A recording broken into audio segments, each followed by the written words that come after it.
Hey guys, അങ്ങനെ ഞാൻ ഒരുപാട് നാളത്തെ ആഗ്രഹത്തിന് ശേഷമാണ് കേട്ടോ ഒരു യൂട്യൂബ് ചാനൽ സ്റ്റാർട്ട് ചെയ്തത്. ആ സ്റ്റാർട്ട് ചെയ്യാനുള്ള ഒരു കോൺഫിഡൻസ് എനിക്ക് ഇതുവരെ കിട്ടിയിരുന്നില്ല. ആ കോൺഫിഡൻസ് കിട്ടിയപ്പോൾ ഞാൻ ടക്കിന് അങ്ങ് സ്റ്റാർട്ട് ചെയ്യുന്നത് കേട്ടോ. ഞങ്ങൾ ഒരുപാട് ആഗ്രഹിച്ചൊരു സ്ഥലത്തേക്കാണ് ഞങ്ങൾ ഈ പോകുന്നത്.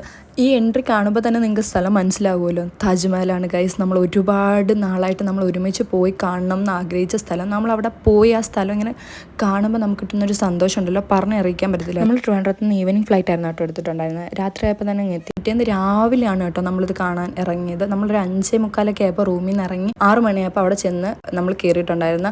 6 മണിയൊക്കെ ആകുമ്പോഴത്തേക്കുണ്ടല്ലോ അവിടെ നല്ല കാം ആൻഡ് ക്വയറ്റ് ആയിരിക്കും. നമുക്ക് വലിയ ശല്യങ്ങളോ ബഹളങ്ങളോ ഒന്നുമില്ല. നമുക്ക് താജ്മഹൽ നന്നായിട്ട് കണ്ട് ആസ്വദിക്കാൻ പറ്റും. ആ ഒരു സൂര്യൻ ഉദിച്ചു വരുന്ന ഒരു ഓറഞ്ച് വെട്ടത്തെ ആ താജ്മഹൽ കാണുമ്പോൾ ഉണ്ടല്ലോ എന്തൊരു ഭംഗിയാണെന്നറിയാം. എനിക്ക് എങ്ങനെ നിങ്ങളടുത്ത് പറഞ്ഞറിയിക്കണമെന്ന് അറിയത്തില്ല. നിങ്ങൾ മസ്റ്റായിട്ട് നിങ്ങളുടെ ലൈഫിലൊന്ന് പോയി കണ്ട് എക്സ്പീരിയൻസ് ചെയ്യേണ്ട ഒന്നാണ് കേട്ടോ ഇത്. നമ്മൾ ആവശ്യത്തിലധികം അവിടെ ടൈം സ്പെൻഡ് ചെയ്തിട്ടുണ്ടായിരുന്നു കേട്ടോ. ഏകദേശം 6 മണി to 10 മണി വരെ നമ്മൾ അവിടെ നിന്ന് അവിടുന്ന് റൂമിൽ പോയി ഫുഡൊക്കെ കഴിച്ചിട്ടാണ് നമ്മൾ ആഗ്ര ഫോർട്ട് കാണാൻ പോയത്.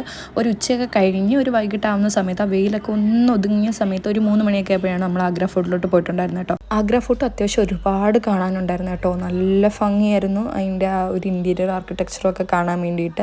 അപ്പോൾ അവിടെ നോക്കി നമുക്ക് താജ്മഹലൊക്കെ കാണാൻ പറ്റും കേട്ടോ. അങ്ങനെ ആഗ്ര ഫോർട്ട് ഏകദേശം നമ്മൾ കറങ്ങി കണ്ടപ്പോൾ തന്നെ നമ്മൾ നന്നായി ടയർഡായിട്ടുണ്ടായിരുന്നു. അവിടുന്ന് ഞങ്ങൾ അത്യാവശ്യം ടയർഡായിട്ട് നേരെ റൂം പിടിക്കാൻ തന്നെയായിരുന്നു പ്ലാൻ. വേറെ ഒരു പ്ലാനും ഞങ്ങൾ അന്നത്തേക്ക് കിട്ടില്ല കേട്ടോ. കാരണം നന്നായിട്ട് ടയർഡായിട്ടുണ്ടായിരുന്നു. അതുപോലെ നല്ല വെയിലായിരുന്നു. ഞങ്ങൾ പോയത് കഴിഞ്ഞ മെയിലായിരുന്നു ഗൈസ്. ഞാൻ എവിടെ പോയാലും ഇതേപോലെ വീഡിയോസ് ഷോർട്സൊക്കെ എടുത്തു വെക്കും കേട്ടോ. കാരണം ഞാൻ എന്തെങ്കിലും ഒരു യൂട്യൂബ് ചാനൽ തുടങ്ങുമെന്ന് എനിക്ക് ഉറപ്പായിരുന്നു ഗൈസ്. പിന്നെ ഞങ്ങൾ നേരെ റൂമിലേക്ക് വിട്ടു ഗൈസ്. ഇതായിരുന്നു ഞങ്ങളുടെ ബാൽക്കണി വ്യൂ. ഈ വ്യൂവും കണ്ടുകൊണ്ട് നെക്സ്റ്റ് ഡേ പ്ലാൻ ചെയ്ത് ഞങ്ങൾ ഉറങ്ങാൻ പോയി. ടാറ്റാ.